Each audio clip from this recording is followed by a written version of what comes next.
Hello, everyone. I might be a little out of breath because I did just run out the stairs and I'm fat, so I apologize for the. So I hope you guys don't mind if I'm breathing heavy. I have a book review. I know I did not think I'd have a book review this early. I just said I was gonna take a little break and then boom, I finished the book. So yeah, I'm gonna review this book and I'm going to talk about it a little bit. I got to do this quick, though, because my parents are going to be home. Or, not my parents, but my mom and my sister should be home. One of the two will be home soon, and it's going to be a book. I don't know. We'll see. I won't have time to do this, is what I'm trying to say. But let's do this really quickly, shall we? So I'm going to read the synopsis. It's this review is for Gone to See the Riverman by Kristopher Triana. So let's read the synopsis. So here we go. Superfans, groupies, stalkers. These people will give anything for their idols they worship. Give anything for their idols they worship. Be they rock stars, actors, authors, or even serial killers. I jacked that whole sentence up, my bad.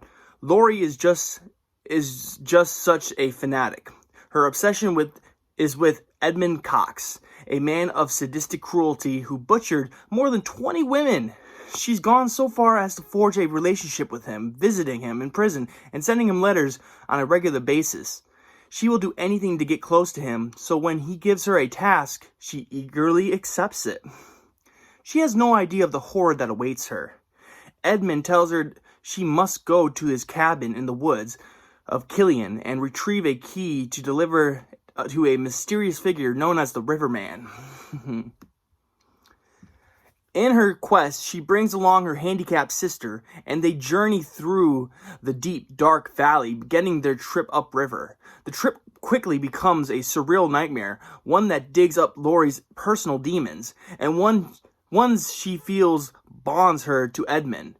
The river runs with flesh. The cabin is a vault of horrors. The ghostly blues music echoes through the mountains. Soon they will learn that the Riverman is not quite fact or folklore, and definitely not human, at least not anymore. And the key is just the beginning of what is required of Lori to prove she's worthy of the madman's love. So, what did I think about this book? Well, let's read my review, shall we? So I'm going to read my review. It's a little bit of a big review. I didn't realize I was going to write so much, and then boom, I wrote a lot. So if you will be patient with me, I'm just scrolling. Okay, here we go. So here we go. Here's my review of Gone to See the Riverman by Kristopher Triana. Okay, 4 stars is what I'm giving this book. I'm not going to lie when I say this. The ending was this book's saving grace. It starts off slow and nothing really happens until you are halfway into the book. That's when all the juicy character development happens and where this book really shines. I'm not going to sugarcoat it though. This book was going to be a 3-star book. I was getting bored and thought I knew how it was going to end. I wanted to end one way, but I was like, no way the author has the balls to do that. I was wrong. The author has huge cojones. The ending really rocked my world, and I just had to give this one 4 stars for the sad and absolutely gut-wrenching ending. This story is about 2 sisters, one being a younger but more mature sister, while the other has special needs. The more mature sister wants to impress a serial killer that she has taken a liking to, so she gets instructions from the serial killer to go get a key and return it to the Riverman. The journey that ensues is great and I loved it. The ending was bleak and it was refreshing to see a story have a dark ending for a change. So, Triana's book gets 4 glowing stars from me. P.S. I listened to the audiobook narration and the narrator, Danny George, did a fantastic freaking job. Then I ended it with a smiley face. One of those with the mouth open. Yeah. That's what I thought of the book. This book was great. There was little interludes where there was like letters between the killer and Lori, and those were kind of freaky. They were like 3-minute chapters, and those were really creepy, especially when one of the last ones when sorry, I got an itch.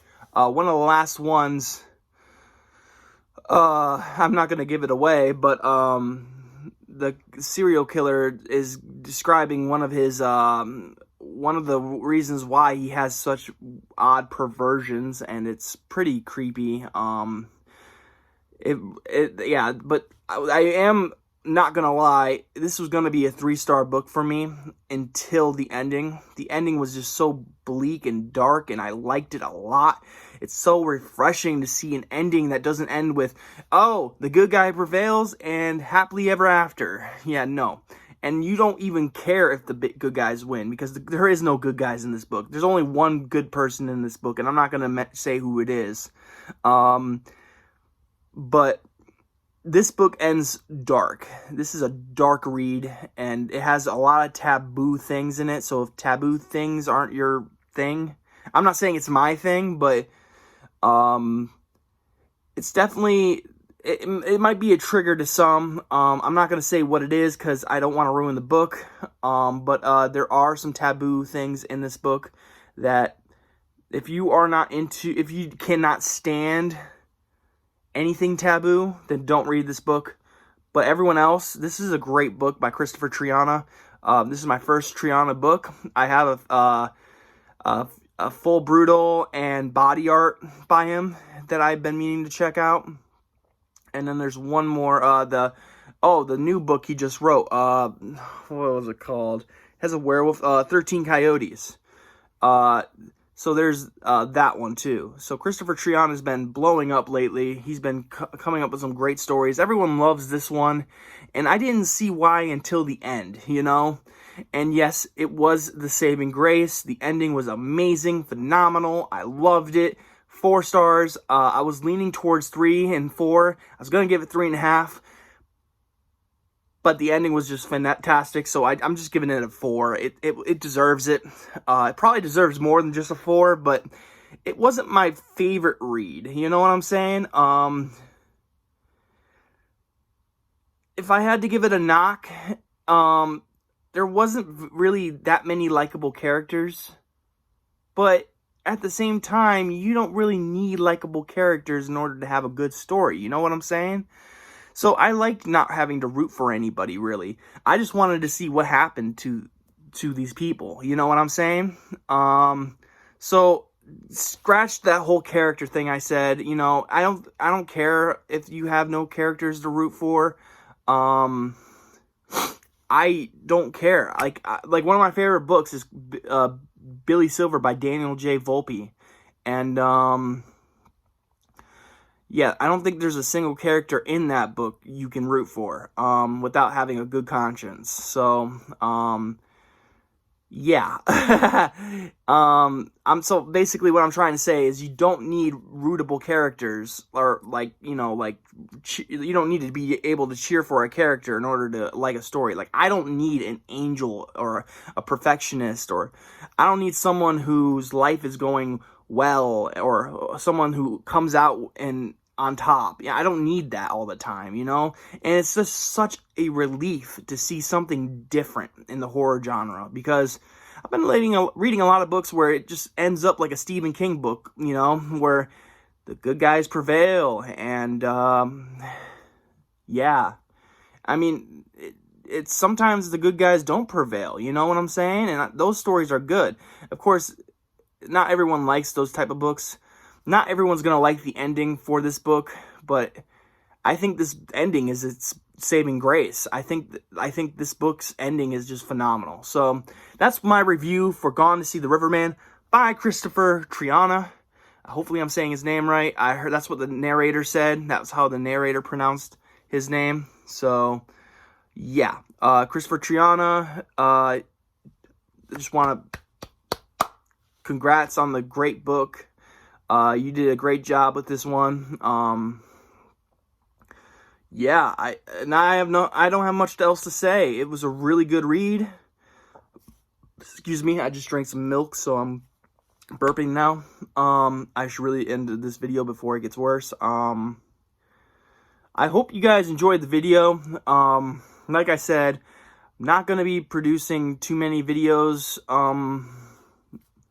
you know, in the future here. I'm going to give you probably one other video, because I don't have many books I'm finishing anytime soon. I'm going to start my next audiobook, which I think is going to be, what was it called?